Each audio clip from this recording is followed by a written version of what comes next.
Maryland football picks up another big commit.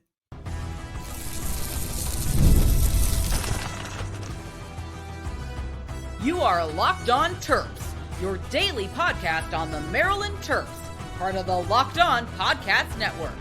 Your team every day. What's up, everyone? I'm Tre Moore, host of Locked On Terps, part of the Locked On Podcast Network, your team every day. So thank you guys for making us part of your day. And today's episode is brought to you by Monarch Money. Take control of your finances with Monarch Money and use code Locked On College at Monarch Money for 50% off your first year. Maryland football's 2025, or I should say the 2026 class, picks up a really big commit that I honestly like a lot, that I think is going to be a really good player for the Terps. The Terps pick up a commit from Braden Marco, a tight end out of Gonzaga, and I honestly really like this kid's game. I think he makes sense for the Terps. I think he has a lot of potential. I like his size. I like a lot of different things. And I want to talk a little bit about not only this kid, but our 2026 class in general, which I feel like it's been a little bit cold recently. We're kind of waiting on things to get moving a little bit. There's not been a whole lot of action to go. Originally, I thought this could be one of our best classes, but we'll talk a little bit more about that after I talk about the new big commit for the Terps, who I think was a really important get for Maryland, and I think he's going to be a pretty good player in Brandon Marco. So he's a tight end. He's ranked the 76th best tight end in 247, the 9th ranked player in DC. Like I said, he goes to Gonzaga, which a lot of you guys are going to know. I really like this kid. I think he's a really big commit for the Terps. I feel like we don't do a ton of recruiting. I mean, I guess we do a good amount of recruiting at the tight end spot, but you only get a couple of these a class, and I feel like that it's really important part of the Loxley offense over the last couple of years to be able to get a tight end, to be able to have a tight end that can play at a pretty high level. Like, to me, that's really important for the Terps, because I feel like we've used a lot of tight ends. Like when we had Preston Howard and Dylan Wade last year, we ran a lot of 12 personnel, or when Corey Dyches was here and Preston Howard was here as well. It was a lot of 12 personnel sets. We loved to play in that type of game. We did a lot of that, and it's good. And I think that's a lot of what Big Ten football is. And if you guys don't know what 12 personnel is, basically it's it's two tight ends and one running back. So that ends up working really well sometimes, especially in the Big Ten. A lot of teams are going to play smash mouth football, where they're going to run the ball and do different things like that. A lot of people run 12 personnel, like taking Michigan, for example. It's not really as much passing game. And I think getting a kid like this really helps us be able to run 12 personnel. And the biggest reason why I say that is not because he's a flashy, really awesome Travis Kelce type of tight end. That's not why I'm saying we could run 12 personnel with him. I think that's part of it. I think he's a solid pass catcher when I watch the film, which I watched right before recording this. But to me, where I really like this kid's game is he can block. Kid can block. A tight end that can block can be a difference in your offense. Look at what the Patriots were able to do with Rob Gronkowski at times. Gronkowski was honestly such a good blocker for the Pats, and obviously that's the NFL level, but I think Maryland's lacked that. I think Preston Howard had the size and the strength kind of to be a good blocker, but it never came together. Dylan Wade was really a receiver, a little bit bigger than a receiver, playing tight end, but I do think that this kid could come in and be one of our best blockers. I think he's similar to AJ in that type of way, but I just think he's a little bit better of a receiving threat as well. I think he can do that too. But when you can have a tight end that can block, that can be a huge difference in your run game. That can make up for a lot of different things that you might not be able to do on the offensive line if you have a tight end that can block. And it makes sense that he's blocking at a pretty high level in high school. He's 6'6", 240. that's a big kid. Like, that's probably about the size we're going to want him at. I can't see us being like, yeah, we want to fill you out too much more. Like, kid's pretty college ready. Kid has that type of size to play in college. Like, maybe add a couple pounds to him, but he's definitely not a guy that I'm like, oh, this kid's a 6'1" tight end, but he's only 200 pounds, or 6'3" tight end, but he's only 200 pounds, and we got to add a bunch of weight to him. Like, that's not really what he is. So I do really like the kid's game in terms of blocking. And then when I watched what he did for in high school, what I watched him be able to do was also be able to pass catch. Like I said, he's a really good blocker, but he's a really solid pass catching. Looks like he has good hands. I mean, obviously, he's not going to show the drops on their film, but he does seem like the type of guy that caught a lot of balls for Gonzaga. He's going to be a safety net. He's going to do a lot of different things, like in terms of the bootleg game and run after catch. Like, he can definitely do some of those things. He's definitely a guy you can get the ball to, and we'll see how his route running develops and some of those different things start to happen for him. But I think he can be really solid for the Terps. I think he comes in right away, is a pretty good blocker, and is a decent pass catcher. And then I think he's going to develop into a really solid Big Ten pass catcher, but an elite Big Ten run blocker, which to us, to be able to run the ball, which we've struggled to do over the last couple of years, I'm telling you guys, it can help a ton having a tight end that can run block. I think it can really set the edge for some of our talented backs that we have. Is just a big difference that it makes it harder and easier to scheme up and harder for other teams to get to our running backs when we have a running back that can actually be able to do something, or when we have a tight end that can actually block, helps out our offensive line, looks better. Everywhere looks better when you have a good tight end.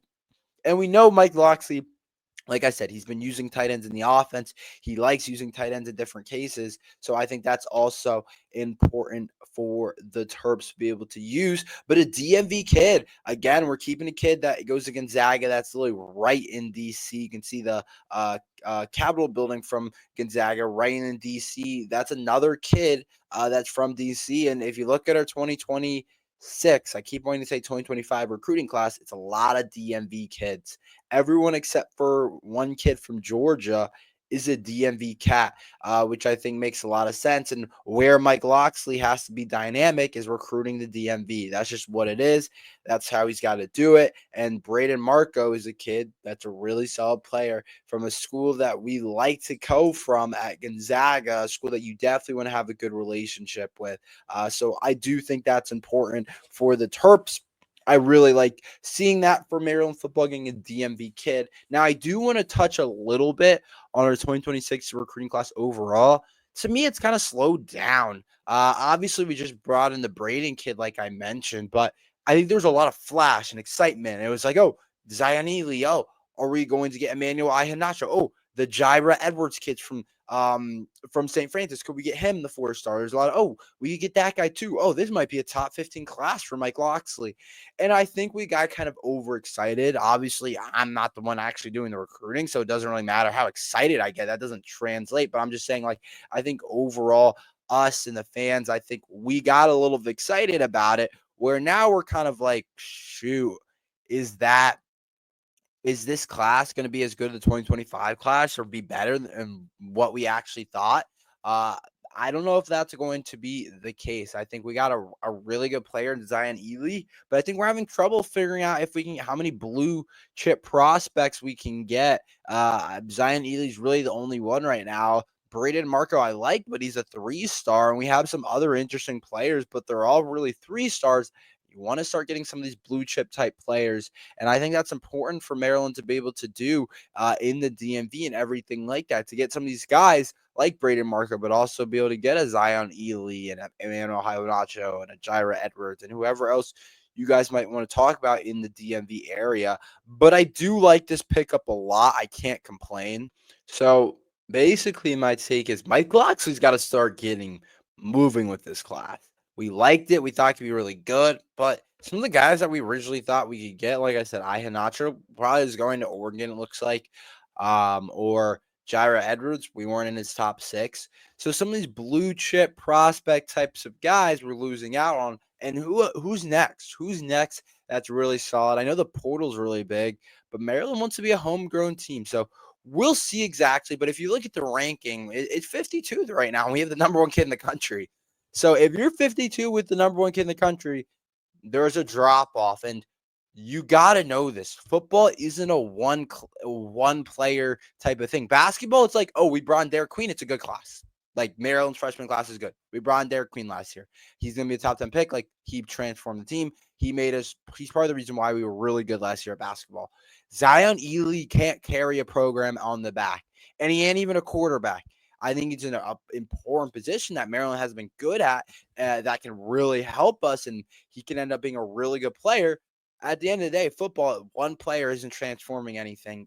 This isn't the NFL where you can get a guy like Joe Burrow and all of a sudden your team's good, or you get a Josh Allen and all of a sudden your team good. That's not what college football is.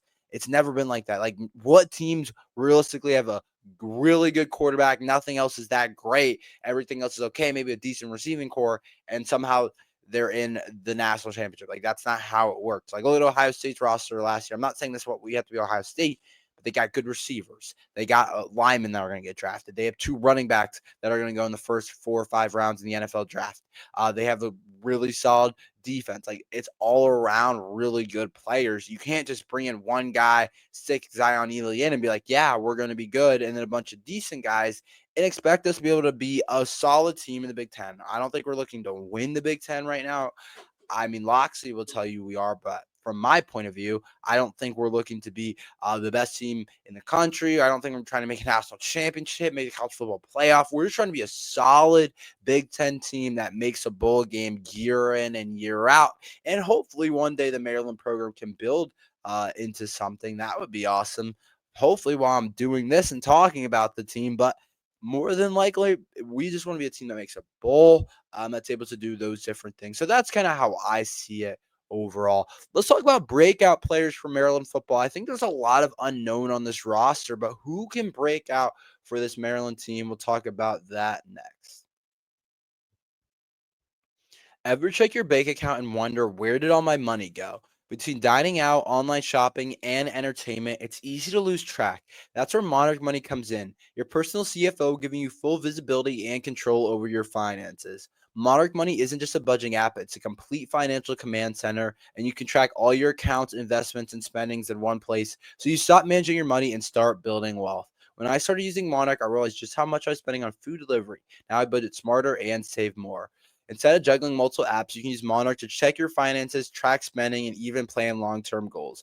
Manage your money with your partner smoother than ever, and you can track shared and personal accounts, set goals, and stay on the same page without the stress. Take control of your finances with Monarch Money. Use code LOCKEDONCOLLEGE at monarchmoney.com for 50% off your first year. That's monarchmoney.com, code LOCKEDONCOLLEGE for half off your first year. So I want to talk about people in the Maryland football roster that I think can honestly break out this year for Maryland football. I think there's a lot of unknown with this team, and a lot of people are kind of doubting the team, including me. I'll be the first one to say it.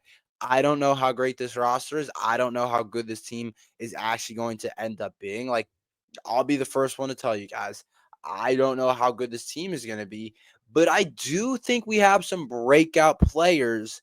When you play a full season, some guys are going to play well, some guys aren't. That's just kind of a rule of thumb in sports, and some guys are going to be decent. When you're playing college football, a lot of the times you're going to have a couple people that break out.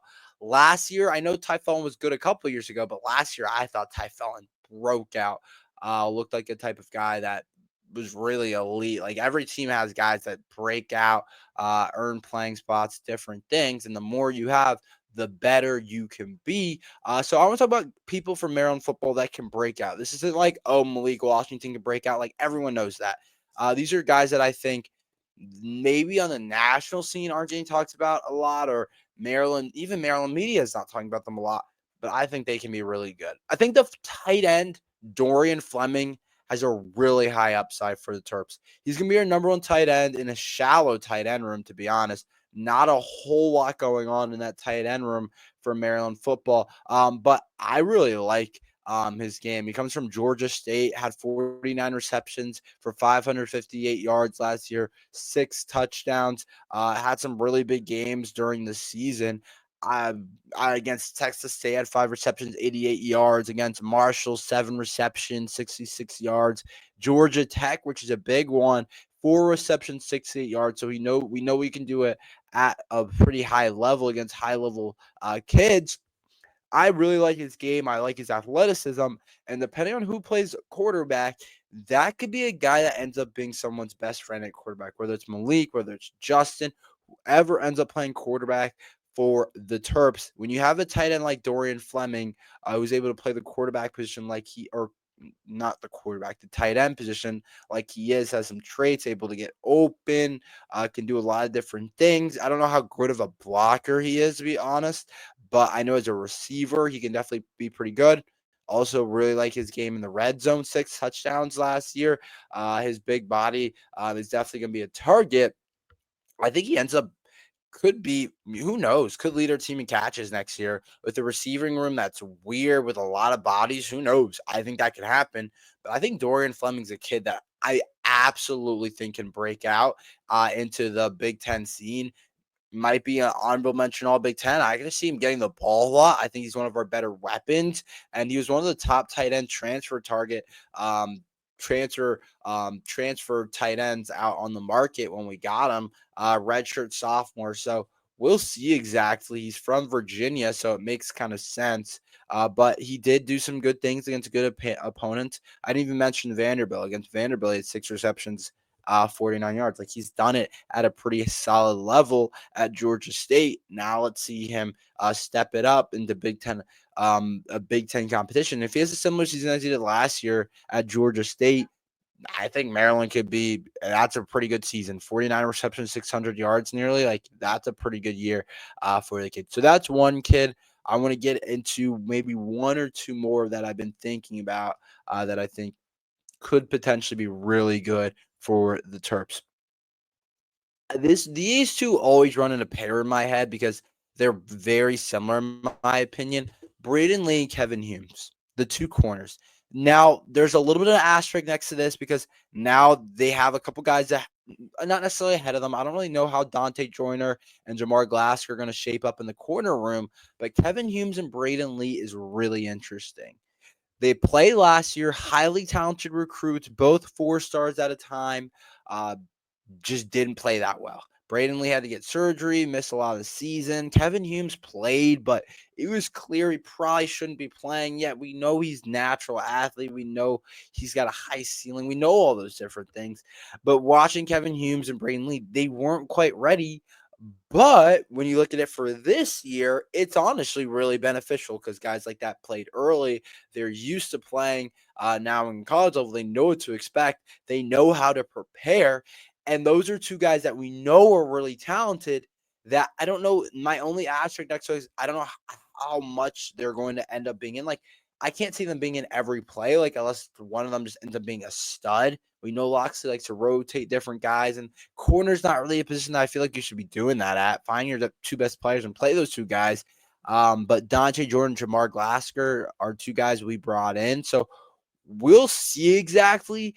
I think one of those two guys ends up being really good for the Terps. Maybe one of those guys could play the slot. Probably not, though. I feel like Loxley likes someone to be with a little bit more size in the slot. Like, we played Glendon Miller a lot in the slot last year and other people.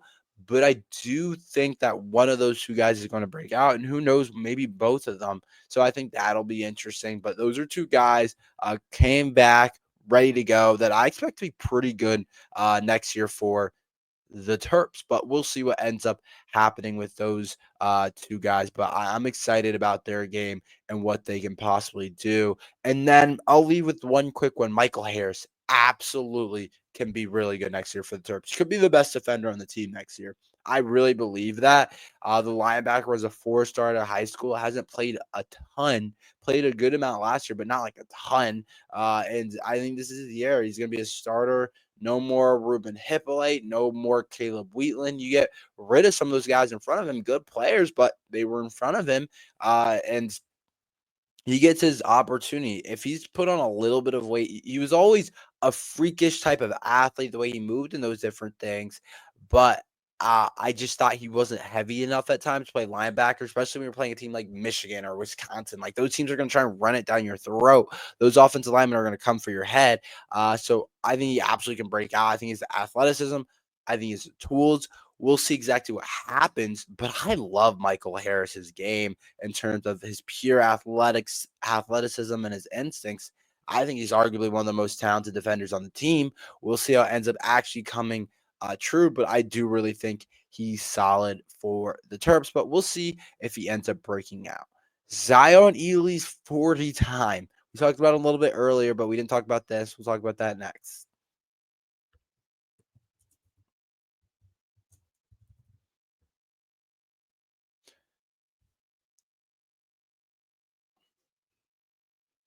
So Zion Elely's 40 time. So this is really interesting. And I'm going to go ahead and say this take. That's probably a take for a first segment. But if Zion Elely ends up staying in Terp and playing in Terp and not transferring anywhere else, he has the tools to be as good as anybody. So we had to talk about this. I almost missed it because I don't know. I wasn't too locked in when I was looking at some of these Maryland stories. But you guys all know Zion Elely, the top pass rusher in the 2026 class, one of the top players, arguably the number one player. I'd probably argue him at number one, especially because he's going to Maryland. I would love to argue him at number one. Maryland has had a prospect like this. We haven't had a pass rusher like this. We haven't had a player like this.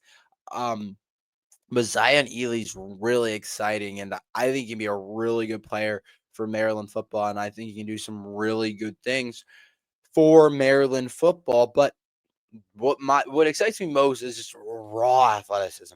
If you guys can't tell when I talk about it, when I talk about different things, I love guys that have high upside. I love guys that can become really good players. I just talked about it with Michael Harris that he needed to gain a little weight, but he has the speed, he has the instincts. Like he has some of those different things that you just can't teach. Because to me, that's the difference. It's just the caliber of athlete. Like Bama, just the caliber of athlete they have, or a Georgia compared to like a Wisconsin. There's a difference there. Or the caliber of athlete Wisconsin's able to get compared to Georgia State. There's just a different, and a lot of it's just raw traits, and a lot of it's like you just can't teach. And no matter how hard some people are going to work, they're not going to be the type of athlete that Zion Elely is. That's just the way it is.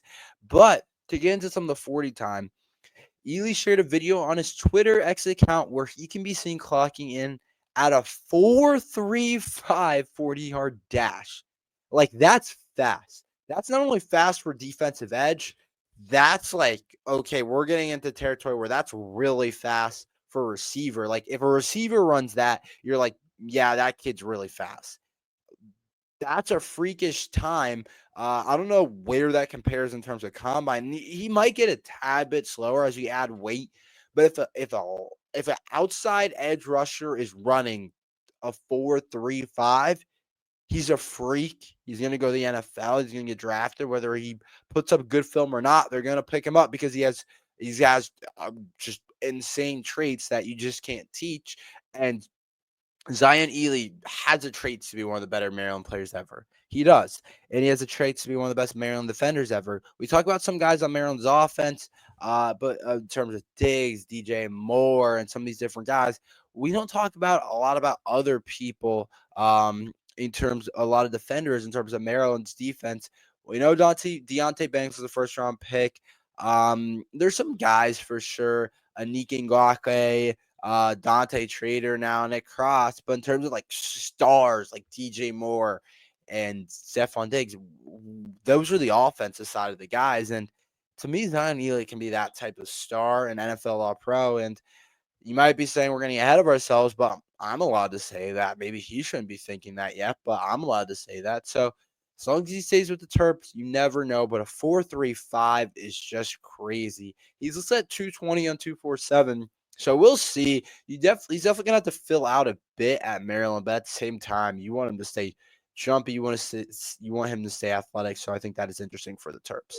That's all we have for today. Thank you guys for listening to Lots on Terps. Make sure you guys like and subscribe. We're here every day talking Maryland football and basketball. So thank you guys for listening to Locked on Terps.